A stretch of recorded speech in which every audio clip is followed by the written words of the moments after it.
السلام علیکم ورحمت الله د باز ملګرو په ذهن کې دا اعتراض راځي او بار بار کوي په سوشل میډیا باندې چې یاره مولانا فضل الرحمن صاحب د ادارو خلاف یا د حکومت خلاف څومره جارحانه انداز دی او د هغې خلاف مکمل بیانات ورکول او بیانیه جوړول د ډیر وخت نه د ډیرې مودې نه او اوس پکې تیزی رااله نو ولې ادارې یا حکومت مولانا فضل الرحمن صاحب باندې لاس نه اچوي هغه گرفتاری نه یا هغې جماعت یعنی جمعیت العلماء اسلام ته ولې څه نه وایي نو د هغې دوه وجوهات دي په ذهن کې کېده او په غور سره واورئ نو بیا به دا اعتراض تاسو په ذهن کې نه راځي نمبر 1 وجه هغه دا ده چې د جمعیت العلماء اسلام د دې ملک د پاره د ریاست د پاره د دې د مفاداتو د پاره کردار دی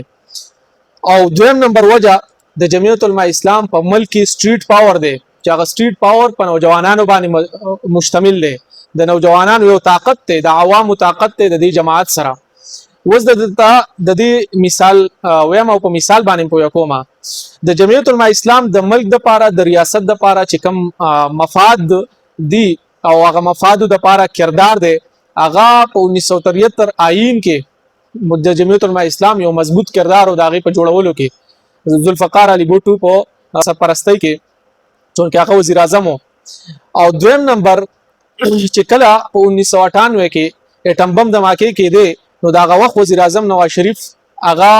لږ د تذبذب شکارو هغه ته پته و چې یاره عالمي قوتونو دباو دی او کو زه چرته دا دماکې وکما زما حکومت تم خطر ده او ریاست تم خطر کې دی شي پابندیانو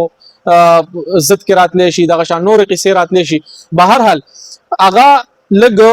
پاکه جج کو د تذبذب شکارو په دغه وخت کې مولانا فضل الرحمن صاحب او دغه جماعت جمعیت العلماء اسلام هغه لاړو او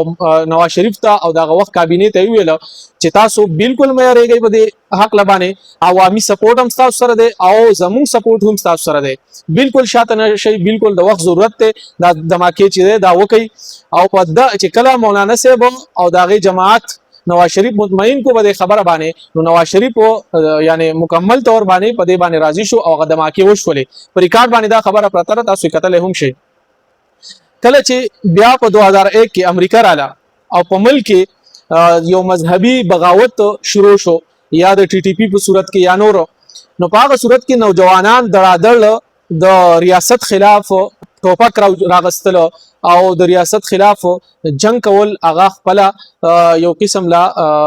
پالیسی جوړ کړه او عوام مسلسل دغه طرف ته روانو په دې کې یو صرف مولانا فضل الرحمن صاحب چې خپل جماعت کارکونی هم بچ کو او د نور مذهبي جماعتو کارکونانو ته هم دا باور وکړو چې یاره د ریاست خلاف بندوق راغستل ټوپک راغستل دا د ریاست نه بغاوت ته او دا مذهبي تور باندې شرعي تور باندې جایز نه ده بهر حال که په هغه وخت کې مولانا صاحب دا بیانیه نه جوړ کړي او مکمل تور باندې د خلاف نه را پیسېدل نو اوس کې د شي په ملک په کونه کونه کې هغه دغه بغاوتونه وي او دغه ټوپک وي بندوقونه وي او مسلې مسائل به وي خو بهر حال مولانا صاحب هغه کردار ریاست ته مخې ته دی نو دغه دوه درې وجنه چې د جمعیت العلماء اسلام دا کردار هغه ریاست ته مخې ته د دې وجنه په مولانا صاحب باندې یا د جمعیت العلماء اسلام خلاف هغه رد عمل هم نه کوي او د جمعیت العلماء اسلام یا د مولانا خلاف سم مقدمه درج کول یا هغه گرفتارول دغه هم نه کوي دویم نمبر خبره د مولانا فضل الرحمن صاحب قوت ته او قوت هغه عوامي قوت ته سټریټ پاور دی په ملک په کونه کونه کې دا کارکون موجود دی خلک موجود دي د دې مثال درته درکومه په 2021-22 کې چې کله د جمعیت العلماء اسلام MNS گرفتار شو د پارلیمنت لا جزنا نو په هغه وخت کې مولانا فضل الرحمن صاحب راووتو او کارکونانو ته یو کال ورکو چې ملک بند کړي جام کړي په نیمه غنټه کې دنه چترالو ګلګت نواله کراچي او د چمن او کوټه پورې پوره ملک هغه جام شو په هغه وخت کې وزیر اعظم عمران خان او شیخ رشید وزیر داخله نو دا کېناستلو کابینه سره میټینګ وکړو بهرحال هغه فیصله ډایرکټ په ډایرکټ واغستله او شپې مولانا صاحب ته چې مونږ تاسو MNS واپس رها کوو تاسو کالم ورکړه دغه واپس ختم کړي بهرحال مولانا صاحب واپس هغه کال واغستو او کارکونانم د شپې 12 بجې هغه منتشر شو لاړل او بلک واپس بحال شو نو دا ګوره په هغه وخت کې د عمران خان حکومت سره دا ټول اسټابلیشمنت هم ولاړو ججان هم ولاړو عدالتونه هر څه ولاړو او دا غي باوجود د مولانا صاحب دا حالو نو اوس خو چې دی هغه قصه مختلف ده عوام هم چې دی هغه ظاهره خبره د حکومت سره دومره نه دی ولاړ نو حکومت خو په دې وخت کې هغه بي ساکیانو باندې ولاړ لې کمزورې ده نو په مولانا سے باندې لاس اچول هغه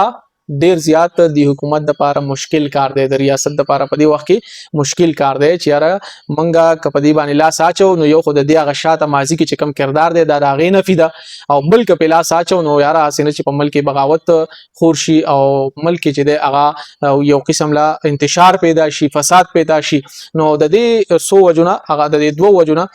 مولانا صاحب باندې یا د جمعیت العلماء اسلام خلاف هغه بالکل رد عمل نه کوي او مخالفت نه کوي یا مقدمه نه درج کوي نور د هیڅ چې د هغه د مولانا صاحب یا جمعیت العلماء اسلام د حکومت سره یا د ریاست سره هیڅ ګډ جوړ نشته ده خو د قدوه وجدي چې د وجنه حکومت یا ریاست د خلاف اقدام نشي کولای